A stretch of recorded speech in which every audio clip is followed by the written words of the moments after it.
नमस्कार दोस्तों, आपका हमारे चैनल पर स्वागत है। जैसा कि आप जानते हैं, हम पढ़ रहे हैं अलंकार। अलंकार किसे कहते हैं ये हम पढ़ चुके हैं। एक बार फिर से देख लेते हैं, अलंकार किसे कहते हैं। जो शब्द काव्य की शोभा बढ़ाते हैं वे अलंकार कहलाते हैं। अलंकार के दो भेद होते हैं, ये भी बता दिया था, शब्दालंकार और अर्थालंकार। हम पढ़ रहे थे शब्दालंकार। शब्दालंकार में हमने अनुप्रास अलंकार, यमक अलंकार पढ़ लिया था। अगर आपने वो वीडियो नहीं देखी है तो डिस्क्रिप्शन बॉक्स में आपको उनका लिंक दे दिया जाएगा, आप वहाँ से उन्हें देख सकते हैं। अब देखते हैं हम श्लेष अलंकार। श्लेष अलंकार किसे कहते हैं, बहुत सारे उदाहरणों से हम इसे समझने की कोशिश करेंगे। शायद ही उसके बाद आपको श्लेष अलंकार में कोई दिक्कत आए। देखिए, श्लेष अलंकार होता क्या है। जहाँ काव्य में एक शब्द के अनेक अर्थ निकलते हैं। क्या मतलब हुआ, एक शब्द आएगा और उसके अनेक अर्थ निकलेंगे, वहाँ श्लेष अलंकार होता है। देखिए, यमक अलंकार हमने आपको समझाया था कि यमक अलंकार क्या होता है। जहाँ पर एक शब्द कई बार आएगा और हर बार उसका अर्थ अलग होगा, लेकिन यहाँ पर शब्द एक ही बार आएगा और एक ही शब्द के अनेक अर्थ होंगे, तो यहाँ श्लेष अलंकार होगा। दोस्तों, आगे बढ़ने से पहले चैनल को सब्सक्राइब कर लीजिए, साथ में बेल आइकन प्रेस कर लीजिए ताकि अगली वीडियो का लिंक आप तक आसानी से पहुँच सके। चलिए आगे हम पढ़ते हैं इसके उदाहरण। सबसे पहला उदाहरण देखिए, रहीमन पानी राखिए बिन पानी सब सून, पानी गए न उबरे मोती मानस चून। ये क्या कह रहे हैं, रहीमदास जी कह रहे हैं कि रहीमन पानी राखिए, मतलब पानी को रखना चाहिए। बिना पानी के सब सूना है। सूना मतलब सब कुछ सूना। जैसे कि देखिए, अगर पानी ना रहे तो कोई उबर नहीं सकता। कैसे, जैसे मोती के लिए ही, मानस के लिए या चून के लिए। जो यहाँ पर पानी का अर्थ है वो अलग अलग है। कह रहे हैं कि यदि मोती में चमक ना रहे, यहाँ पे पानी का अर्थ मोती के लिए क्या है, चमक। अगर मोती में चमक ना रहे तो मोती किसी काम का नहीं रहता। मानस के लिए यहाँ पर पानी का अर्थ क्या है, मान, इज्जत। यदि मनुष्य की इज्जत चली जाए तो उसका कोई सहारा नहीं रहता, ना ही उसका कोई मान सम्मान कर पाता है। फिर चून, चून के लिए यहाँ पर चून क्या होता है, आटा। यहाँ पर उसका पानी का अर्थ क्या है, पानी, पीने वाला पानी। यदि हम पानी का इस्तेमाल चून में ना करें तो सूखे आटे से रोटी नहीं बना सकते। तो यहाँ पर हमने देखा कि जो पानी है उसके तीन अर्थ निकलते हैं, चमक, मान और पानी। तो यहाँ पर कौन सा अलंकार हुआ, श्लेष अलंकार। एक शब्द के कई अर्थ निकले। अगला देखिए, रहीमन जो गति दीप की, कुल कपूत गति सोए, बारे उजियारो करे बड़े अंधेरो होए। कह रहे हैं रहीमदास जी कि जो गति दीपक की होती है, कुल में यदि कपूत पैदा हो जाता है तो कुल की वही दशा हो जाती है। कैसे, देखिए, बारे उजियारे करे। बारे का यहाँ पर दो अर्थ होते हैं। अगर दीपक के लिए ले तो इसका अर्थ होगा जलना, और अगर कपूत के लिए ले, कुल के लिए, तो इसका अर्थ होगा जन्म लेना। कहते हैं कि जब दीपक जलता है या कपूत पैदा होता है तो उजियाला छा जाता है। क्यों, क्योंकि कुल में क्या आ गया है, कुल दीपक। अब ये किसी को पता नहीं वो कपूत है या सबूत है। इन दोनों का पता कब चलता है, जब बड़े अंधेरो ओए, मतलब बड़े मतलब बुझना या बढ़ना, बड़ा होना। जब दीपक बुझ जाता है और कपूत बड़ा हो जाता है तभी अंधेरा छाता है, क्योंकि बड़े होने पर कपूत के जो व्यवहार होते हैं वो सामने आते हैं। तो यहाँ पर भी हमने देखा कि बारे और बड़े के दो दो अर्थ निकलते हैं। तो यहाँ पर कौन सा अलंकार हुआ, श्लेष अलंकार।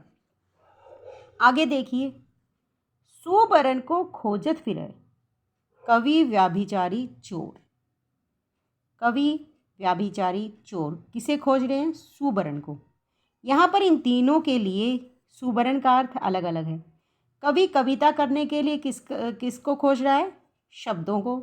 तो यहाँ पे कवि के लिए सुबरन का अर्थ क्या है, शब्द।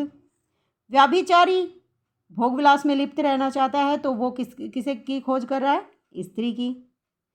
चोर कीमती चीज़ों के लिए, चोरी करने के लिए किसी के घर में घुसता है तो वो क्या खोज रहा है, सोना। तो यहाँ पे देखा कि सुबरन के भी तीन अर्थ होते हैं, शब्द, स्त्री और सोना। तो यहाँ पर भी एक शब्द के कई अर्थ हैं। तो कौन सा अलंकार हुआ, श्लेष अलंकार। आगे देखिए, मंगन को देखी पट देत बार बार, मंगन मतलब मांगने वाले को देखकर पट देते हैं बार बार। पट का मतलब क्या हुआ, कई बार क्या करते हैं लोग, वस्त्र दे देते हैं। कई बार भिखारियों के मुंह पर दरवाज़ा बंद कर देते हैं। तो ये कह रहे हैं पट देत बार बार, वस्त्र दे देते हैं या दरवाज़ा बंद कर देते हैं। तो यहाँ पर पट का अर्थ दो निकलते हैं, एक तो वस्त्र और दूसरा दरवाज़ा। अब आगे देखिए, तिर जीवो जोरी जुरे, क्यों न स्नेह गंभीर, को घटी ये वृष भानुजा, वे अलधर के वीर।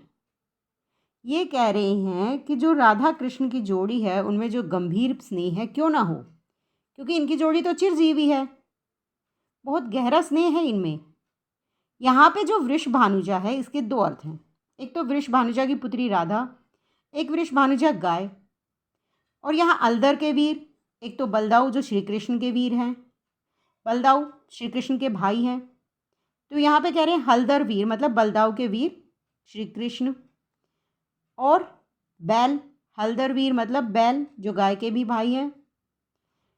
कह रहे राधा और कृष्ण का जो प्रेम है वो उनमें बहुत गहरा है क्योंकि पुराना है।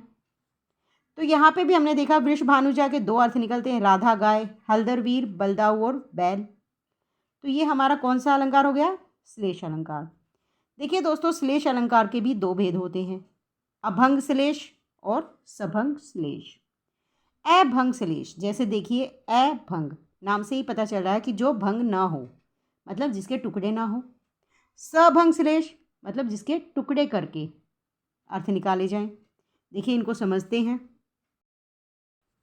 अभंग श्लेष मतलब जिस शब्द के टुकड़े न करके, टुकड़े न हो, बिना टुकड़े किए ही जब हम शब्द के एक से अधिक अर्थ निकाल लेते हैं, पूरे शब्द का अलग अलग अर्थ निकाल लेते हैं, तो कौन सा अलंकार होगा, अभंग श्लेष अलंकार।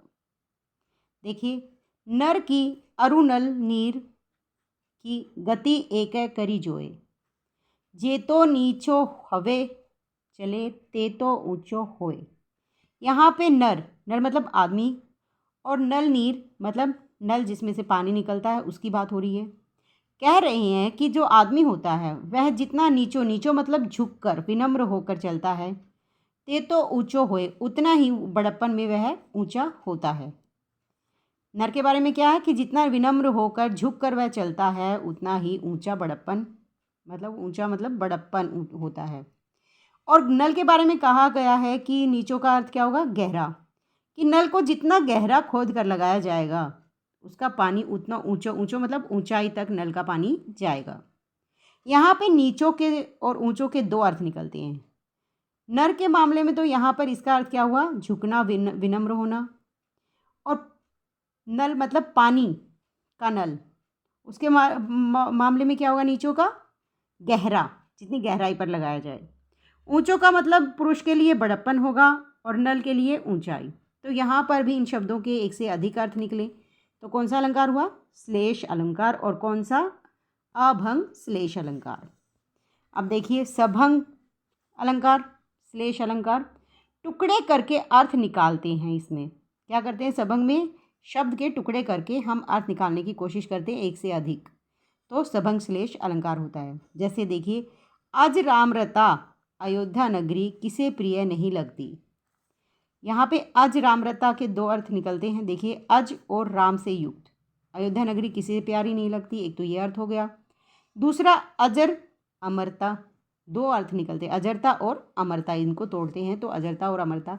यहाँ पर भी अजरता अमरता, अज रामरता, दो अर्थ, लेकिन हमने क्या किया, शब्द के टुकड़े करके इनके दो अर्थ निकाले हैं। तो यहाँ पर टुकड़े करने के कारण यहाँ पर कौन सा अलंकार हो गया, सभंग श्लेष अलंकार। दोस्तों, उम्मीद है कि आपको वीडियो बहुत अच्छी लगी होगी, तो इसीलिए चैनल को सब्सक्राइब कर लीजिए, वीडियो को लाइक शेयर ज़रूर कीजिएगा और बेल आइकन प्रेस करना ना भूलें ताकि अगली वीडियो आप तक पहुंच सके, अगला अलंकार आप सीख सकें आसानी से। धन्यवाद।